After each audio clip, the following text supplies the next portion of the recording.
اتنا ڈرتا ہے کہ خشیت اللہ، جیسے اللہ سے ڈرنا، اور اشد و خشیہ، یا اس سے بھی زیادہ ڈرتے ہیں لوگوں سے۔ اچھا، لوگوں سے کیوں کم ڈرنا چاہیے؟ اس لیے کہ لوگوں کے پاس طاقت اور قدرت کیا ہے؟ بھائی وہی لوگ جو نبی کریم صلی اللہ علیہ وسلم پر اور صحابہ اور صحابیات پر مکے میں ظلم کرتے تھے، 8 ہجری میں جب مکہ فتح ہوا تو بھیگی بلی بنے ہوئے کھڑے تھے سامنے۔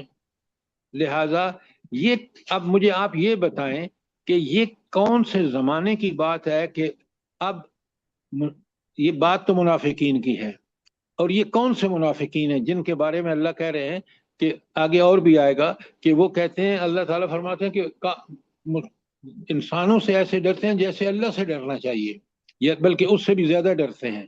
یہ کون لوگ ہیں اور جلدی بتائیں ذرا۔ ہاں جی، افضل چیمہ صاحب۔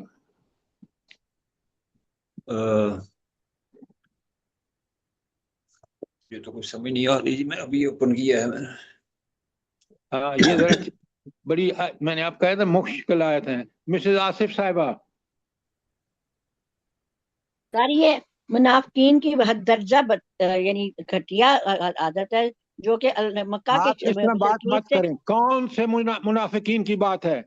سر جو مشرکین مکہ سے ڈرتے تھے اور اللہ سے نہیں ڈرتے تھے، رسول صلی اللہ علیہ وسلم کی بات نہیں مانتے تھے۔ یہی بات میں آپ سے چاہ رہا تھا کہ آپ اس کو سمجھیں۔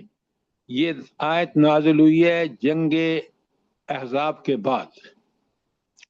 یہ مدینے کے منافقین ہیں، اس لیے کہ مکے والے جو مہاجرین آئے ہیں مدینہ، وہ تو سب کچھ چھوڑ چھاڑ کے آئے ہیں اور اللہ کے رسول صلی اللہ علیہ وسلم کی اطاعت میں آئے ہیں، اور انہوں نے جہاد و قتال کرنے سے کبھی گریز نہیں کیا۔ یہ صرف کون لوگ ہیں؟ جنہوں نے جنگ احد میں، پڑھیں آپ سیرت، قرآن پڑھانے والے کو سیرت پڑھنی چاہیے کہ مکے میں، ساری مدینے میں جب جنگ احد ہوئی تو 300 منافقین لے کے وہ واپس چلا گیا، اور پھر جو باقی جو اندر تھے انہوں نے جنگ میں کیا حاصل کیا۔ تو یہ بات اچھی طرح سمجھیں کہ یہ وہ منافقین ہیں جو جنگ احد کے وقت موجود تھے، ان کے بارے میں کہا جا رہا ہے کہ وہ جو تھے وہ جنگ قتال فی سبیل اللہ سے جو تھے وہ جنگ گریز ان کے رجحانات تھے۔ بات سمجھ آئی کہ نہیں آئی مسز آصف؟ جی جی سر، جزاک اللہ سر۔ بات کو پوری طرح سمجھتے ہیں اس کے سیرت کے نقطہ نظر سے۔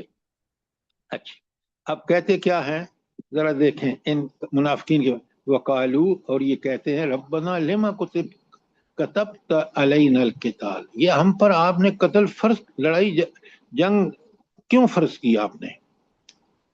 لولا اخرتنا الی اجل قریب، بلکہ آپ تو ایسے، یہ اللہ کو سجیسٹ کر رہے ہیں، وہ اللہ جو اس کی حکمتوں کا کوئی ٹھکانہ نہیں ہے، کہتے ہیں تو لولا اخرتنا الی اجل قریب، آپ نے اس کو تاخیر سے کیوں نہیں حکم دیا کہ ابھی قتل نہیں کرو بلکہ آپ ہاتھ روکے رکھو؟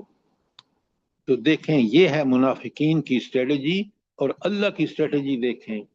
جنگ احد کے بعد آپ دیکھیں کہ جنگ احزاب ہوئی اور کافروں نے پورا ٹل لگایا۔ وہ جو عرب، وہ جو یہودی تھے نا، انہوں نے بھی خیبر سے بیٹھ کے ہر قبیلوں کو ابھارا اور کتنا بڑا لشکر لے کے احزاب کا وہاں پہنچے۔ تو اللہ تعالیٰ نے یہاں بتایا کہ یہ ہے منافقین کا طرز عمل، اور خاص کر قتال فی سبیل اللہ میں ان کا قتل کیا ان کا طریقہ ہے اور کس طرح بہانے بناتے ہیں۔ اچھا، اس کا علاج کیا ہے؟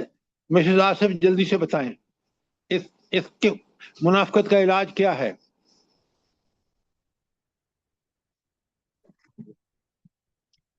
ہاں جی، ام عبداللہ جلدی بتائیں۔ منافقت کا علاج یہ ہے کہ منافقت چھوڑ کے قرآن اور سنت کی رہنمائی۔ غلط بات آیت میں لکھا ہوا ہے، اللہ تعالیٰ کہہ رہے ہیں کل متاع الدنیا قلیل والآخرۃ خیر لمن اتقی۔ یہ ہے علاج اس کا کہ ان منافقوں کو نہیں پتا کہ دنیا کی زندگی امتحان ہے، اور آخرت میں اس کا نتیجے میں جو انعامات ملنے ہیں نیکوں کو اور بروں کو جہنم ملنی ہے وہ دائمی اور ابدی ہے۔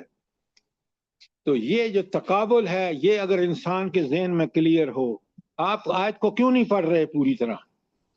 آپ جرنل باتیں کرتے ہیں تو یہ آپ جب سامعین کے سامنے رکھتے ہیں تو آپ دیکھیں کہ اگر ہمیں اس بات کا احساس ہو کہ دنیا بڑی عارضی ہے اور آخرت دائمی ابدی ہے اور نعمتوں کے لحاظ سے بے مثال اور لازوال ہے، جبکہ دنیا چند روزہ ہے، کتنی بڑی بات ہے جو آپ اس کو نیگلیکٹ کریں۔ میں نے اسی لیے کہہ رہا تھا کہ اس آیت کو بڑے غور سے پڑھیں۔ بات کلیئر ہے ام عبداللہ؟ جی سر جی قرآن جی کا سر، کمال، جزاک اللہ سر۔ قرآن کا کمال یہ ہے، کبھی آپ نے سوچا ہو اور سمجھا ہو، غور آگے آ رہی ہے کہ قرآن پر ذرا غور و فکر تدبر کرو کہ قرآن مسئلہ بھی بتاتا ہے، مسئلے کا حل بھی بتاتا ہے۔ یہ کوئی کتاب دنیا کی آپ کو نہیں بتائے گی۔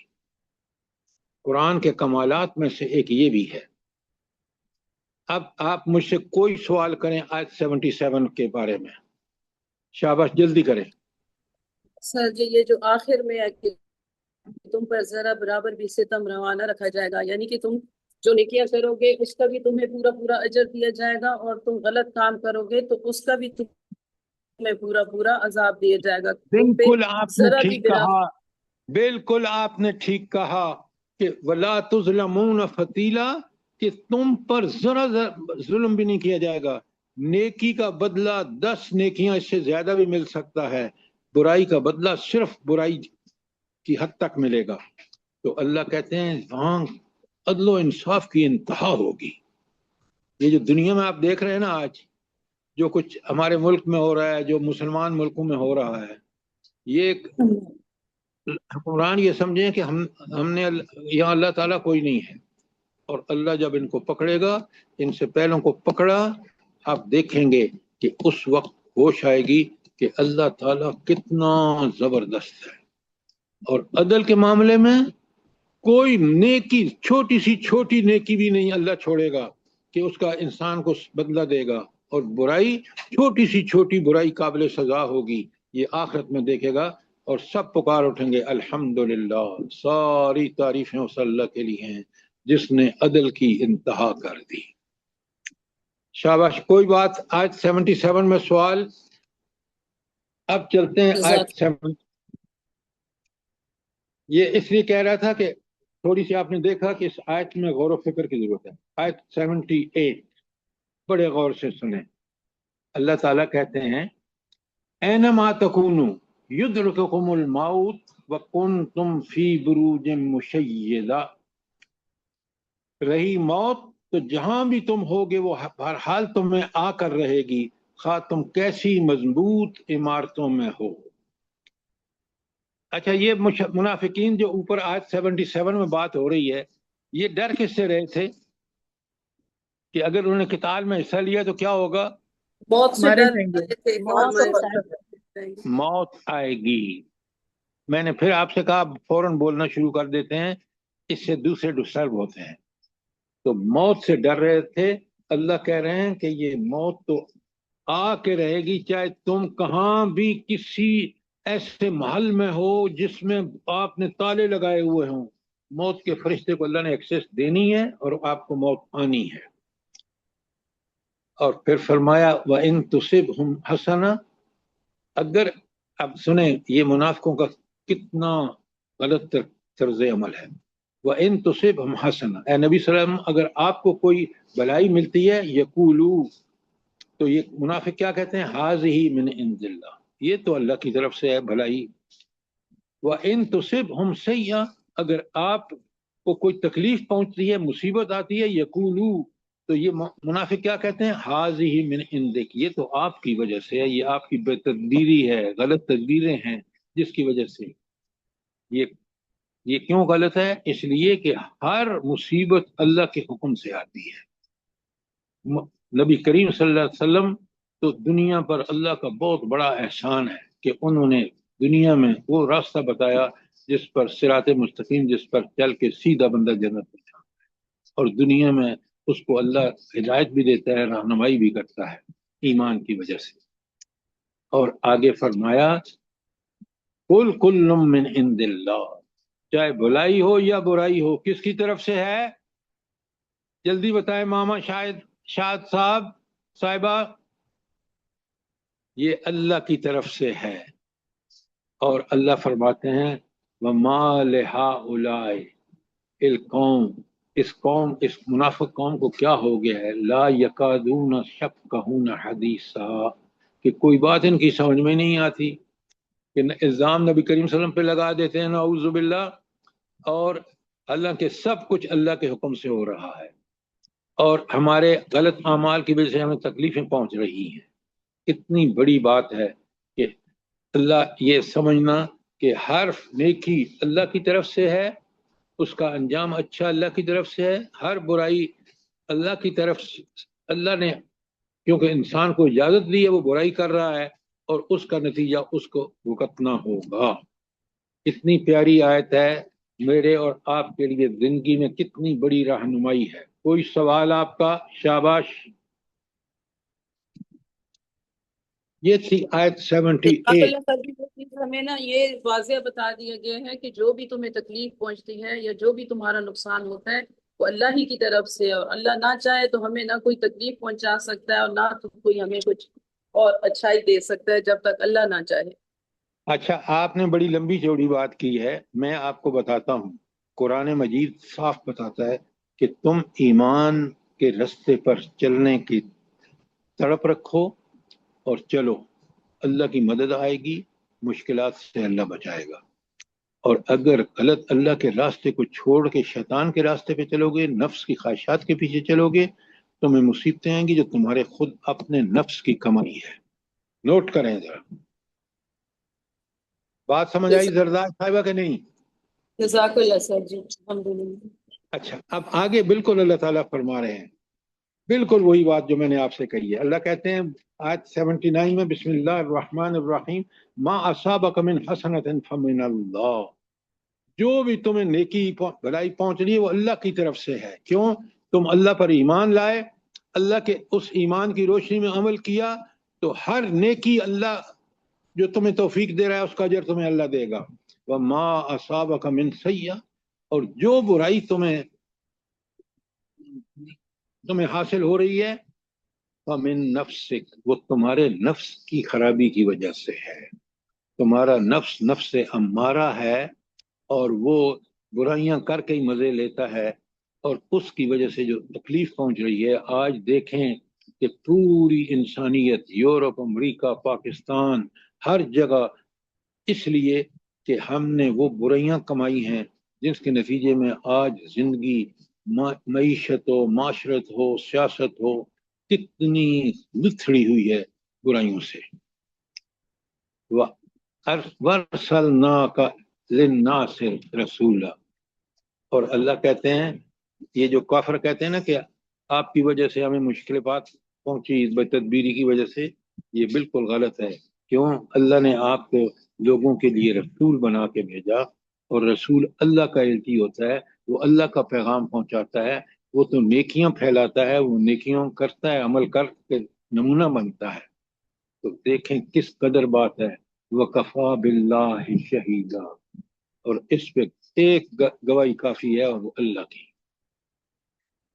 اب یہ پیچھے جو باتیں بتائی ہیں نا، نمبر 1 ما اصابک من حسنۃ فمن اللہ، نمبر 2 ما اصابک من سیئۃ فمن نفسک، اور اس پر گواہی کس کی کافی ہے؟ جو اللہ، اس حقیقت پر کس کی گواہی کافی ہے؟ اللہ کی۔ یہ بات سمجھ میں آ گئی آپ کے؟ جی سر۔ اچھا، اب آیت 80 دیکھیں، کتنا بڑا انسان کے لیے رہنمائی ہے، قرآن میں ہدایت ہے۔ من یطع الرسول فقد اطاع اللہ، جس نے رسول صلی اللہ علیہ وآلہ وسلم کی پیروی کی گویا اس نے اللہ کی پیروی کی۔ یہ کیا بات ہوئی کہ رسول کی پیروی اللہ کی پیروی ہے؟ کیا آپ دلیل ہے میرے اور آپ کے پاس؟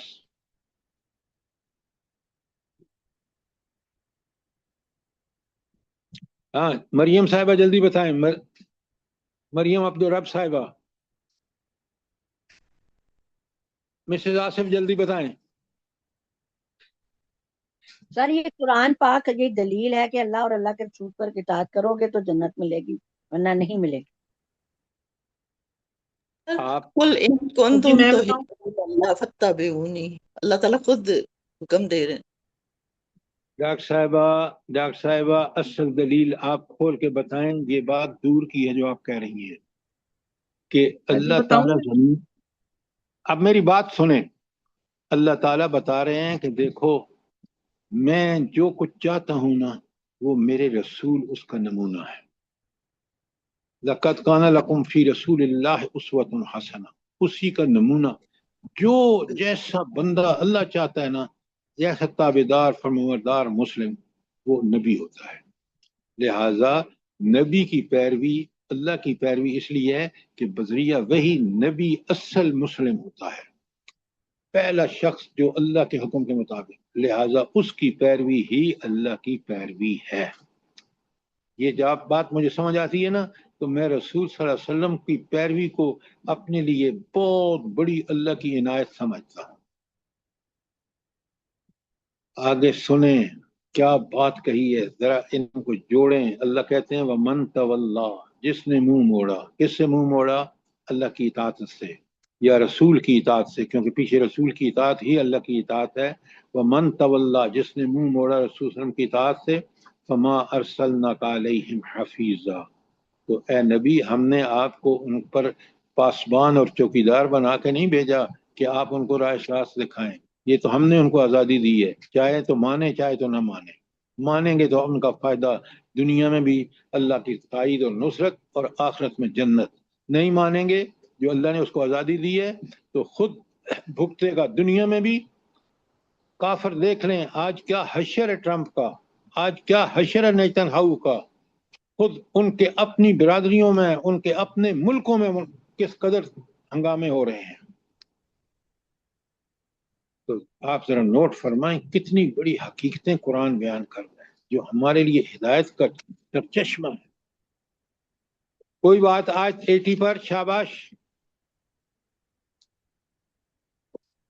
آپ چلتے ہیں آیت 90 میں، اگر کوئی سوال نہیں ہے، ساری 81 میں اللہ تعالیٰ کہتے ہیں، سنیں بڑے غور سے سنیں، ایک ایک لفظ کتنا ہدایت کی طرف ہماری رہنمائی کرے۔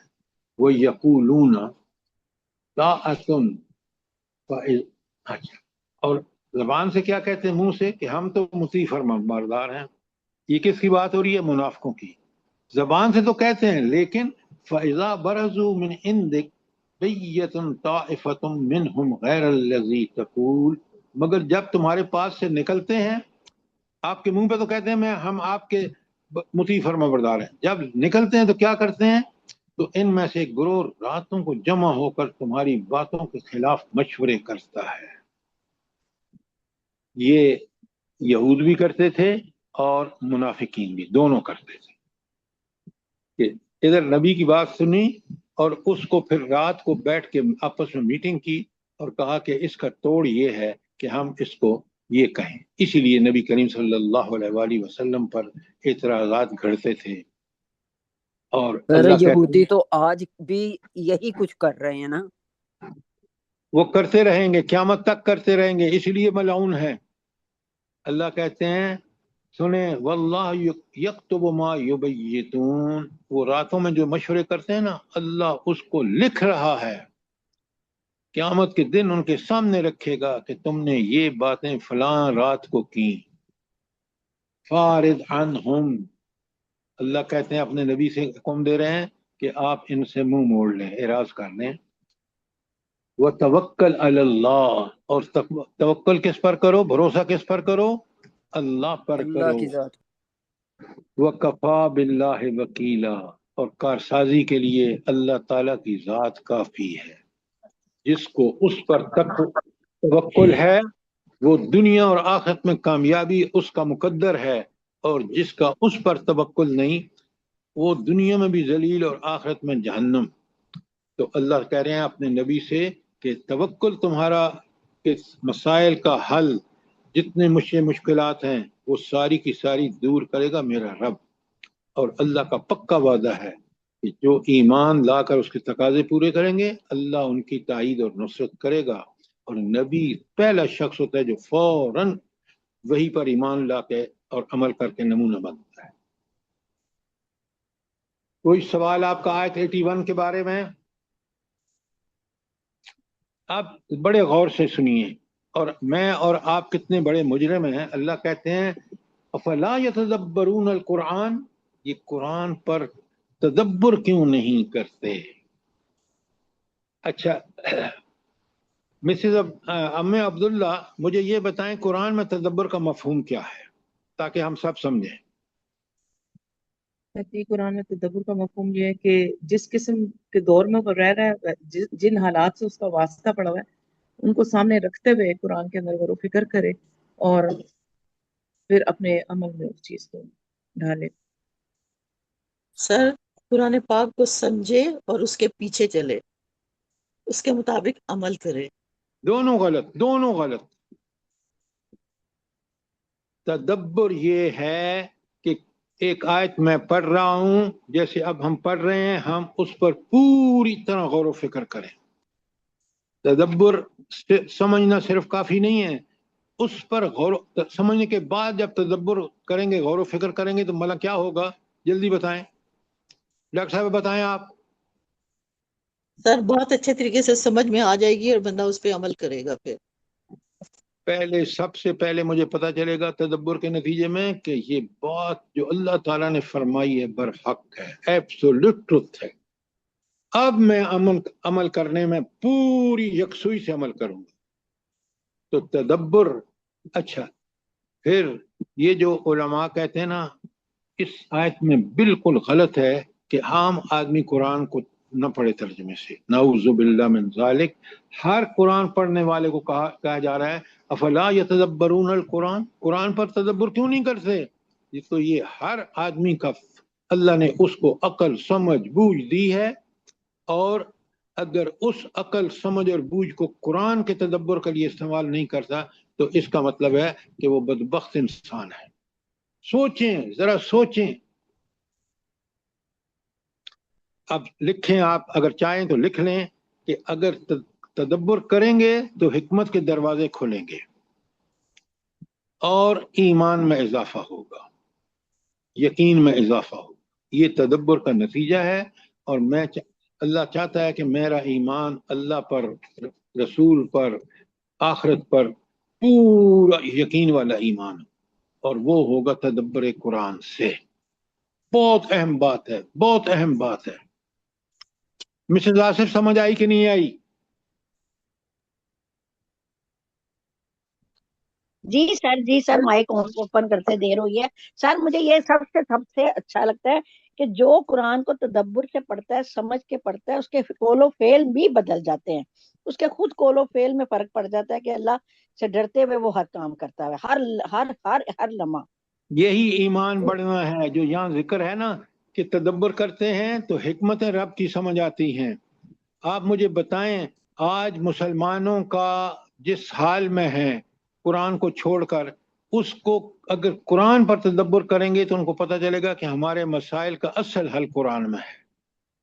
تو پہلی بات، تدبر سے نمبر 1 انسان پر اللہ کی حکمتیں واضح ہوتی ہیں، نمبر 2 اس کا ایمان پکا سچا بن جاتا ہے۔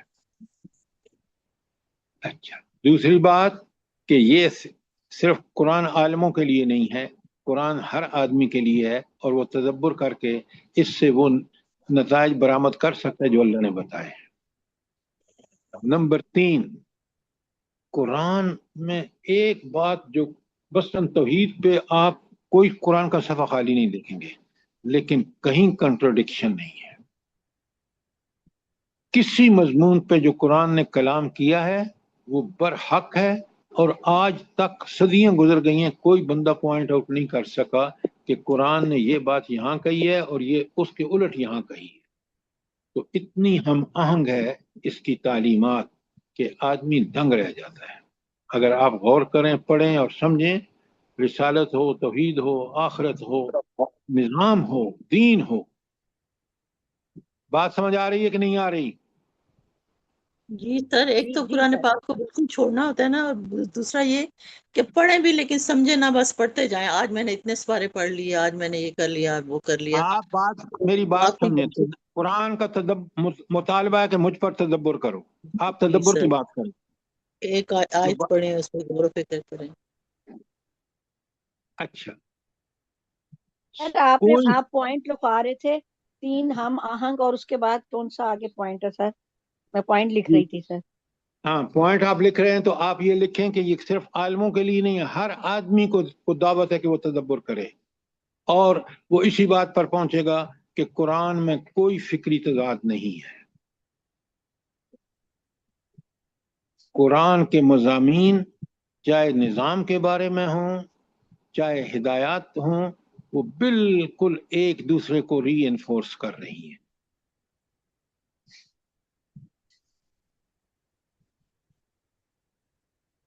اور آخری بات کہ یہ ایسا نظام ہے جو کامل بھی ہے اور ہمہ گیر بھی ہے. یہ صرف آپ کو پڑھنے میں سے نہیں بلکہ سمجھنے کے بعد، جب تدبر کریں گے، سمجھنے کے بعد تدبر، یہ ذرا نوٹ کریں، میں مراحل بتا دیتا ہوں. ایک ہے پڑھنا، پڑھ کے سمجھنا، سمجھ کے اس پر تدبر کرنا، کہ ایک ایک چیز کو کھول کے سمجھنا کہ اس کے اندر کیا چیزیں بیان ہوئی ہیں، کیا حکمتیں بیان ہوئی ہیں، اور کس طرح اس چیز کو قرآن میں اور دوسری جگہوں پر بیان کیا گیا ہے. تو آپ نے دیکھا کہ تدبر قرآن کتنا اہم ہے، اور کتنے ہم بد قسمت ہیں کہ ہم اس کتاب پر غور و فکر ہی نہیں کرتے. دوسری جگہ اللہ تعالیٰ کہتے ہیں افلا یتدبرون القرآن ام علی قلوب اقفالها، کیا ان کے دلوں پر تاڑے پڑے ہوئے ہیں؟ کہ دل کو تو ہر چیز کو سمجھنا چاہیے، سمجھنے کے بعد غور و فکر کرنا چاہیے، تدبر کرنا چاہیے. ہم کیوں نہیں کرتے آپ اس پہ؟ اب یہاں سے ایک دوسرا مضمون شروع ہوا ہے، اور اس زمانے میں دیکھیں، یہ قرآن کو اگر سیرت کے ساتھ سمجھیں گے تو آج کے معاملات کو بھی آپ کنٹرول کر لیں گے. یہ جو آیت 82 سمجھ آ گئی آپ کو، اب 83 میں اللہ فرما رہے ہیں کہ سنو، یہ جو دیکھیں نا کتنا سخت زمانہ تھا، کہ اود میں شکست ہوئی، اور اس کے نتیجے میں کتنا کافروں کو، مکے والے ہوں یا یہود ہوں، ان کو سمجھ آ گئی کہ نہیں، صرف شکست نہیں دی انہوں نے، بلکہ اب وہ اس نظام کو جڑ سے اکھاڑ سکتے ہیں. اسی کے لیے انہوں نے جنگ عہد یا جنگ احزاب میں سارے قبیلوں کو لے کے آئے، کہ تاکہ ایک ہی دفعہ حملہ کر کے مٹا دیں. رب نے کیسا ناکام لوٹایا. اور حضور نبی کریم صلی اللہ علیہ وسلم نے اپنی پیغمبرانہ اور نبی بصیرت سے کہا کہ اب یہ کبھی حملہ آور نہیں ہوں. کیوں کہ اتنی بندے جمع کرنا اس طرح، اور آنا، اور پھر ذلیل ہو کے واپس جانا، یہ کافروں کا مقدر ہے، اور اب یہ کبھی نہیں کریں گے، کیونکہ ان کو یہ تجربہ احزاب میں ہو چکا ہے. سو نوٹ کریں ذرا. اچھا، تو اس زمانے میں جب یہ حالات تھے تو کہا جا رہا ہے کہ وَإِذَا جَاءَهُمْ أَمْرٌ مِّنَ الْأَمْنِ أَوْ الْخَوْفِ، جب ان کے پاس کوئی بات خبر سن پاتے ہیں، چاہے وہ اطمینان بخش ہو یا خوفناک ہو، اِذَاءُوا بِهِ، اس کو پھیلا دیتے ہیں بغیر سوچے سمجھے. آج مسلمانوں کا یہی حال ہے. تو اللہ تعالیٰ کہہ رہے ہیں کہ اب یہ طریقہ غلط ہے، کہ فوراً بات سنی اور بھائی صحیح ہے غلط ہے، تو اب آپ کو کیا کرنا چاہیے؟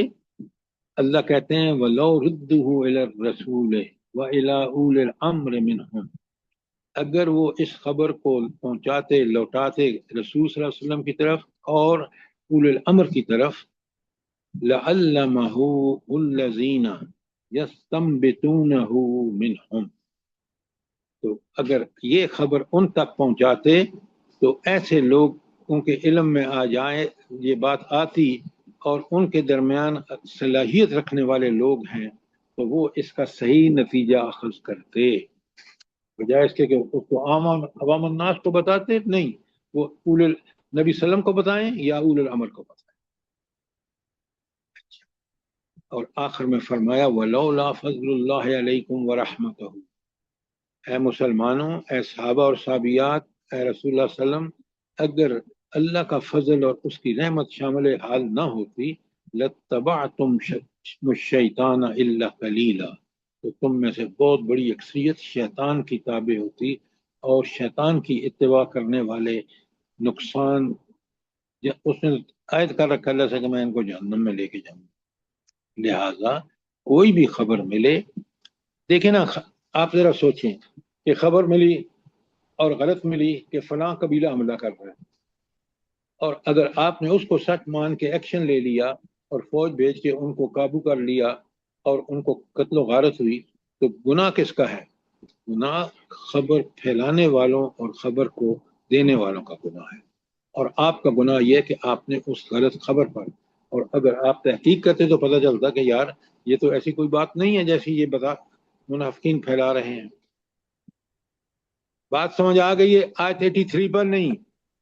جی سر جی، اس آیت کو آج کل کے دور میں کیسے سمجھا جا سکتا ہے؟ سوشل میڈیا اسی پر زندہ ہے.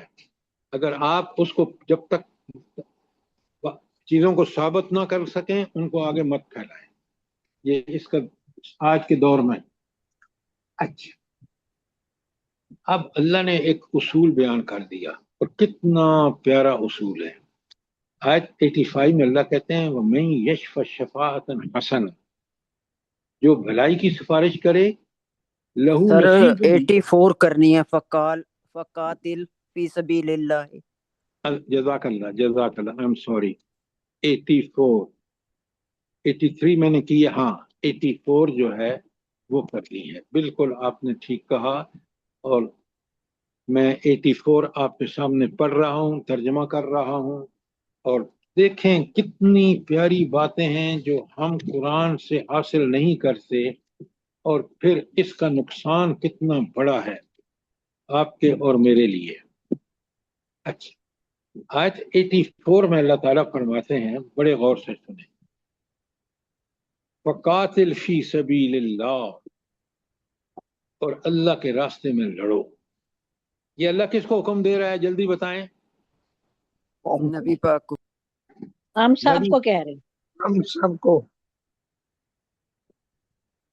ہم سب کو پہلے، سب سے پہلے مخاطب نبی کریم صلی اللہ علیہ وسلم ہے. قرآن ان پر نازل ہو رہا ہے، ان سے کہا جا رہا ہے کہ قاتل فی سبیل اللہ، کہ خود بھی لڑو اور دوسروں کو بھی اس پر ابھارو کہ اللہ کے راستے میں لڑیں تاکہ اللہ کا دین غالب ہو.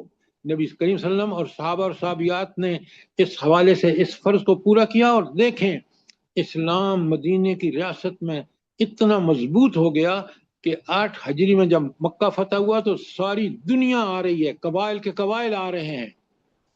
نوٹ کریں ذرا اس بات کو. تو اللہ کہہ رہے ہیں فقاتل فی سبیل اللہ لا تکلف الا نفسک. دیکھیں اب صاف نظر آ گیا. اللہ کہہ رہے ہیں لا تکلف الا نفسک، آپ تو صرف اپنی ذات کی حد تک اس کے مکلف ہیں. تو آپ اپنی ذات پر نبی کریم صلی اللہ علیہ وسلم کو جب حکم آتا فوراً عمل کرتے. نوٹ فرمائیں، وحرد المومنین، اور مومنوں کو اس بات پر ابھارو، ترغیب دو. کس بات کی؟ عسى اللہ ان یکف باس الذین کفروا، کہ اللہ ان کے ہاتھوں کو روک دے جو کافر ہیں، جو تمہارے خلاف پروگرام اور منصوبے بنا رہے ہیں. اللہ چاہے تو ان کو روک بھی سکتا ہے، اور وہ روکتا ہے.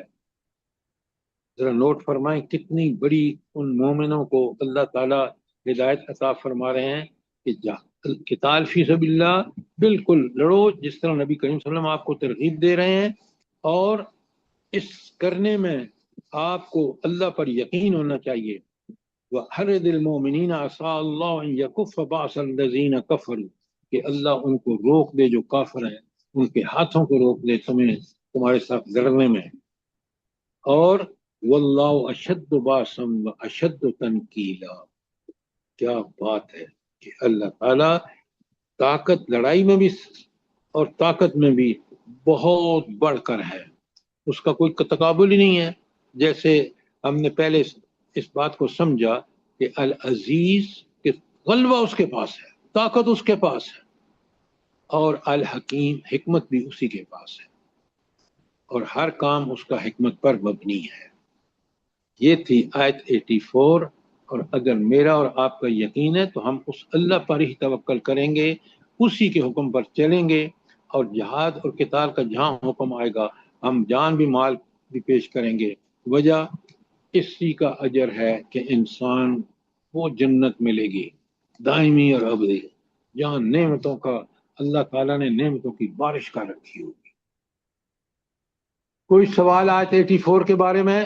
شاباش۔ سر یہ لکھا ہے یہ آیات آج نازل ہوئی ہیں، بالکل آج بھی اسی چیز کی ضرورت ہے کہ یہ سب کچھ جو ہو رہا ہے تو اس کے مقابلے میں ہمیں یہی صاحبہ کرنا آپ چاہیے۔ بالکل ٹھیک کہہ رہی ہیں۔ قرآن پڑھنے والا سمجھتا ہے کہ قرآن جیسے آج نازل ہو رہا ہے، کیوں؟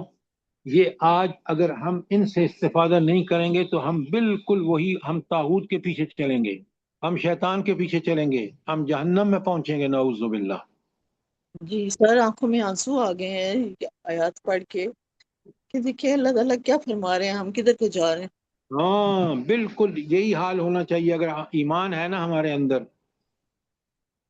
اب سنیں، اللہ تعالیٰ فرماتے ہیں آیت 85 میں، من یشفع شفاعۃ حسن، جو کوئی بھلائی کی سفارش کرے گا، یکن لہ نصیب منہا، اس میں سے حصہ پائے گا۔ اچھا، اب آپ مجھے ایک بات بتائیں، ڈاکٹر صاحبہ آپ بتائیں کہ یہ دعوت دین جو ہے یہ کیا چیز ہے؟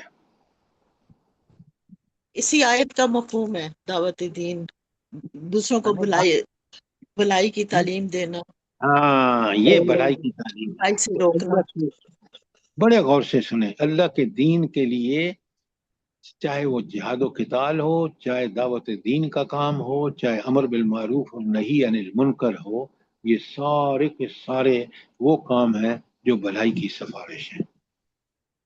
نوٹ کیجئے ذرا، اور اس کا حصہ پائے گا بندہ کہ قیامت کے دن اللہ تعالیٰ اس کی بخشش کا سبب یہ چیزیں بنے گی۔ اور وَمَن يَشْفَ شَفَاعَةٌ سَيِّئَةٌ، اور جو برائی کی حمایت کرے گا، کافر یہی کرتے ہیں نا، طاغوت یہی کرتا ہے، شیطان یہی کرتا ہے۔ اللہ کہتے ہیں یَقُلْ لَهُ كِفْلًا مِنْهَا، وہ اسی میں سے حصہ پائے گا۔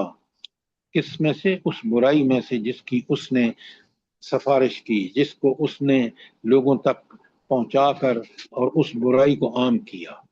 کتنی بڑی بات ہے، آپ نوٹ فرمائیں۔ وَقَانَ اللَّهُ عَلَىٰ كُلِّ شَيْءٍ مُقِیتًا، اور اللہ تعالیٰ ہر چیز پر نظر رکھے ہوئے ہے۔ وہ عَلَىٰ كُلِّ شَيْءٍ قدیر ہے، ہر طاقت اور قدرت اس کے پاس ہے۔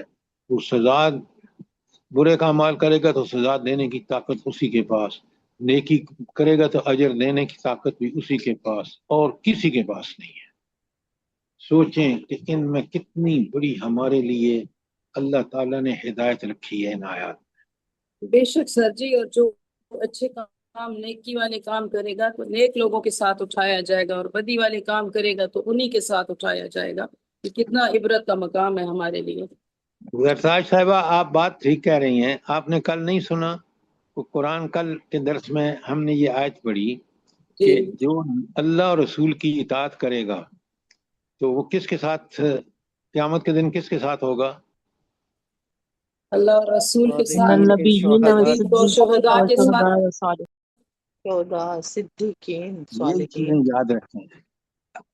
وہ جو اللہ کا انعام کیسا ہوگا کہ وہ شہداء، ساری انبیاء، صدیقین، شہداء اور صالحین کے ساتھ ہوگا۔ یہ سفارش کرنے والے کا یہ حال ہو نیکی کی، اور برائی کی سفارش کرنے والا وہ کس کے ساتھ ہوگا؟ وہ ابلیس شیطان کے ساتھ۔ شیطان کے ساتھ، نمرود کے ساتھ، حامان کے ساتھ، اور فرعون کے ساتھ۔ اچھا، اب آپ ایک چیز میں اور آپ نیگلیکٹ کرتے ہیں، اس کے غفلت ذرا سنیں بڑے غور سے۔ وَإِذَا حُيِّيتُم بِتَحِيَّةٍ، جب کوئی احترام کے ساتھ تمہیں سلام کرے، فحیوا بأحسن منها اور ردوها، تو اس کو اس سے بہترین طریقے کے ساتھ جواب دو یا کم از کم اسی طرح۔ یہ ہے سلام کا کمال کہ دین میں جب میں آپ سے السلام علیکم کہتا ہوں تو آپ کا جواب کیا ہونا چاہیے؟ پہلے مجھے بتائیں، جلدی بتائیں۔ السلام علیکم وعلیکم وعلیکم السلام السلام ورحمۃ ورحمۃ اللہ وبرکاتہ۔ وبرکاتہ۔ ورحمتہ، اس لیے کہ آپ نے بہتر انداز میں دینا ہے۔ تو آپ خواتین جب خواتین سے ملیں سب سے پہلے آپ ان کو وہ آپ کو سلام کریں، اور بہترین جواب یہ ہے کہ اگر وہ مجھے کہتے ہیں وعلیکم السلام ورحمتہ تو میں کہوں وعلیکم السلام ورحمتہ وبرکاتہ، تو تاکہ بہترین ہو۔ اور آگے اللہ تعالیٰ کہتے ہیں ان اللہ کان علی کل شیء حسیبا، تو اللہ تعالیٰ ہر چیز کا حساب لے گا۔ اس کا مطلب یہ ہے یہاں آیت کے اندر کہ اگر تم نے سلام کا ٹھیک جواب نہیں دیا یا اس سے بہتر جواب نہیں دیا تو پھر یاد رکھو پیشی اللہ کے سامنے ہونی ہے، اور وہاں اگر تم نے صحیح جواب دیا تو اللہ انعام دے گا، اور اگر تم نے اس میں گڑبڑ کی کہ منہ اٹھائے چلے جا رہے ہیں، آپ مردوں کو دیکھ لیں کبھی سلام نہیں کریں گے، جبکہ سلام کی کتنی بڑی اہمیت ہے آیت 86 میں دیکھ رہے ہیں آپ۔ عورتوں کا بھی یہی حال ہے، ماڈرن عورتیں تو سلام میں بلیو ہی نہیں کرتی۔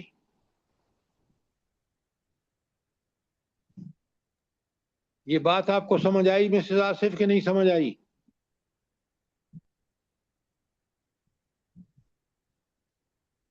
جی سر میں تو روزانہ ریگولر سیر کرنے جاتی ہوں، اور ہر ایرے وغیرہ یعنی جس کو جانتی بھی ہوں اور نہیں بھی جانتی سلام کرتی ہوں الحمدللہ، اور اچھے طریقے سے جواب بھی دیتی ہوں۔ آپ لوگوں کو بھی بتائیں کہ یہی کام کریں، کیونکہ اللہ کے ہاں دیکھیں کس قدر اس چیز کی آئی ہے۔ اچھا 86 کے بارے میں کوئی سوال ہو؟ اب 87 بڑے غور سے سنیے۔ اللہ تعالیٰ فرماتے ہیں اللہ لا الہ الا ہو، اللہ تعالیٰ کے علاوہ کوئی الہ معبود نہیں، لیجمعنکم، تاکہ وہ تم سب کو جمع کرے، الی یوم القیامہ، قیامت کے دن، لا ریب فی، جس میں کوئی شک نہیں۔ اب ذرا آیت کے اندر رہتے ہوئے مجھے آپ سمجھائیں اپنا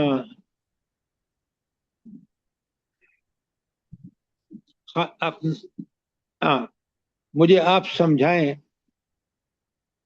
نوید سلیمی صاحب کہ اس کا کیا مطلب ہے اللہ لا الہ الا ہو لیجمعنکم الی یوم القیامۃ لا ریب فی۔ شاباش۔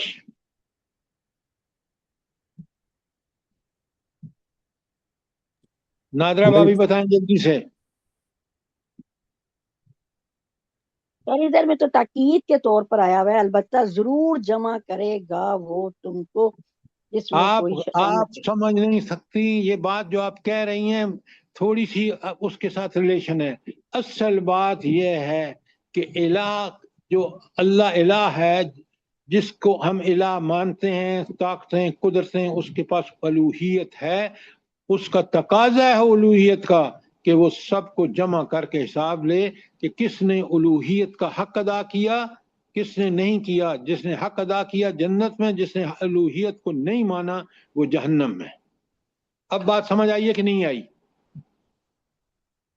جی سر جزاک اللہ۔ ذرا بات کو کھولیں اور اس کے روح کے ساتھ کھولیں تو سامعین کا ایمان پکا ہوگا۔ آپ کا تو پہلے پکا ہے کیونکہ آپ نے اس کو سمجھ کیا کہ الہ، دیکھیں نا، میں نے اس کی الوہیت کا خیال رکھا ہر زمانے میں، ہر حال میں، ہر جگہ۔ اللہ کی الوہیت یہ تھی کہ میں اسی کی بات مانتا، میں نے مانی الحمدللہ۔ تو مجھے قیامت کے دن وہ اللہ ضرور جمع کرے گا۔ ایک اور شخص ہے، اللہ نے اجازت دے دی دنیا میں کہ تم اللہ کو الہ مانو یا نہ مانو، تم شرک کرو ٹھیک ہے کرو، لیکن قیامت کے دن تو قیامت کا دن یقینی ہے۔ کیوں؟ کہ جس کو الہ مانا ہے اس کو اجر دے اللہ، اور جس نے الہ کو انکار کیا ہے اس کو سزا دے۔ تو جہنم کا ساری آخرت کا جمع کرنے کا تقاضا یہ ہے کہ اللہ الہ ہے۔ بڑی اہم بات ہے، اگر بات سمجھ نہیں آئے سوال کریں۔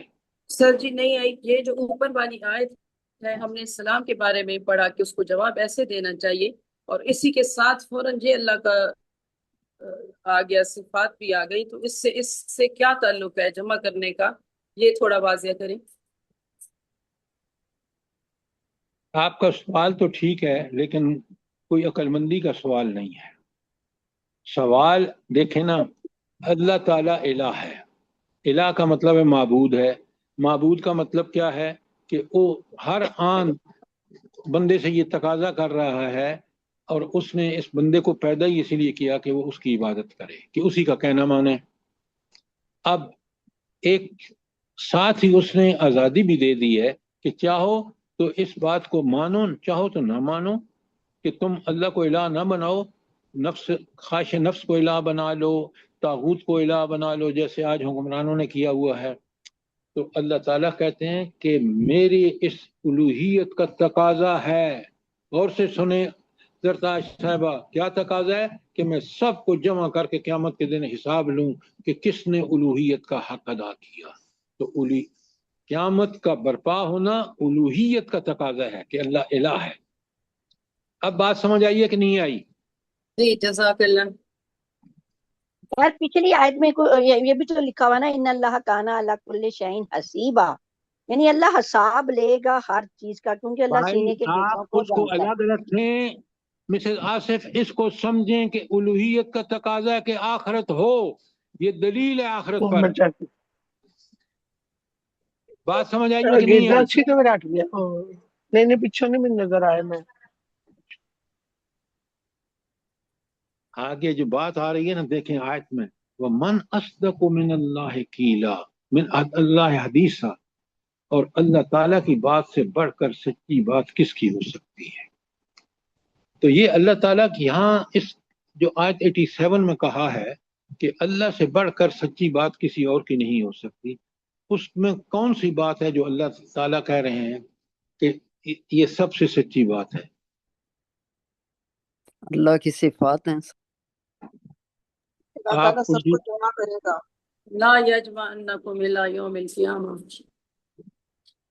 سارے غلط کہہ رہے ہیں۔ توحید الوہیت کے بارے میں آپ پیچھے پڑ نہیں رہے کہ اللہ جمع کرے گا، یہ ہے وہ بات کہ قیامت ہو کے رہے گی، قیامت ہوگی اور یہ فیصلے عین عدل کے مطابق ہوں گے، یہ سب سے سچی بات ہے۔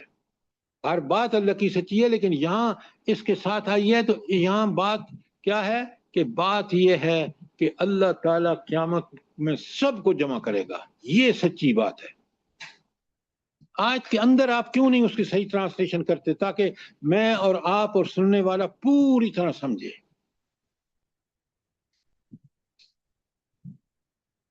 بات کلیئر ہے کہ نہیں؟ جزاک اللہ سر، بے شک۔ اچھا، ایک ایک آیت کو سمجھ کے کریں، دیکھیں ہم اس کو میرا خیال ہے تیسری دفعہ کر رہے ہیں۔ اچھا اب آپ سنیں، بڑے غور سے سنیں ترجمہ، اور پھر میں آپ سے سوال کروں گا۔ آیت 88 میں اللہ فرماتے ہیں فَمَا لَكُمْ فِي الْمُنَافِقِينَ فِئَةٍ وَاللَّهُ أَرْكَسَهُمْ بِمَا كَسَبُوا، پھر تمہیں کیا ہو گیا ہے کہ منافقین کے بارے میں تمہارے درمیان دو رائے پائی جاتی ہیں۔ اچھا، اور حالانکہ جو برائیاں انہوں نے کمائی ہیں ان کی بدولت اللہ تعالیٰ انہیں الٹا پھیر چکا ہے۔ اب مجھے یہ بتائیں کہ منافقین اس وقت، دیکھیں یہ 5 ہجری میں آیت نازل ہوئی ہے، اب اس حالات کو سامنے رکھ کے کہ یہ بتائیں کہ یہاں کیوں کہا جا رہا ہے کہ تمہارے خود مسلمانوں میں دو رائے پائی جاتی ہیں۔ اچھا آگے میں پڑھ دوں تاکہ پھر اتریدون، کیا تم یہ چاہتے ہو ان تہتدوا من اضل اللہ، کہ اس کو ہدایت دو جو اللہ نے جس کو گمراہ کر دیا ہے۔ اچھا پہلے اللہ نے گمراہ کر دیا کا مطلب کیا ہے؟ جس نے خود گمراہی اختیار کی اللہ نے بھی اس کو کیونکہ اللہ نے تو دنیا میں بنائی اسی لیے ہے کہ بندے کو آزادی دے کہ عمل کرتا ہے یا نہیں. وَمَن يُضْلِلِ اللَّهُ، اور جس کو اللہ گمراہ کر دے فَلَن تَجِدَ لَهُ سَبِيلًا، تو تم اس کے لیے کوئی راستہ نہیں پاؤ گے. کیوں؟ سبیلا راستہ اللہ نے اپنے انبیاء بھیج کر، کتابیں نازل کر کے ہمارے لیے حجت قائم کر، دلیل ہے. اگر ہم نے اس کے مطابق نہیں کیا تو ہم نعوذ باللہ منکر ہیں، اور منکر کو اللہ تعالیٰ نے کہہ دیا کہ جب وہ خود منکر پر چلنا چاہتا تھا اللہ نے چلایا، اجازت دے دی، اب اس کو کوئی سیدھے راستے پر نہیں لا سکتا. اچھا اب سنیں، میں آپ کو بڑی کلیئرلی بتاتا ہوں، اگر بات سمجھنا ہے سوال کریں. اللہ تعالیٰ کہہ رہے کہ تمہارے درمیان، مسلمانوں کے درمیان مدینے میں دو گروہ بن گئے. ایک گروہ کیا کہتا تھا، آگے آئے گا صاحب بات کلیئر ہو جائے گی. ایک گروہ کہتا تھا کہ یہ جو منافق ہے نا، یہ ٹھیک ہے جنہوں نے ہجرت نہیں کی، ان منافقین کا ذکر ہے خاص کر سنیں، جو ابھی مکہ یا دوسرے شہروں میں تھے، جبکہ خود نبی کریم صلی اللہ علیہ وسلم اور صحابہ اور صحابیات نے بھرپور ہجرت کی.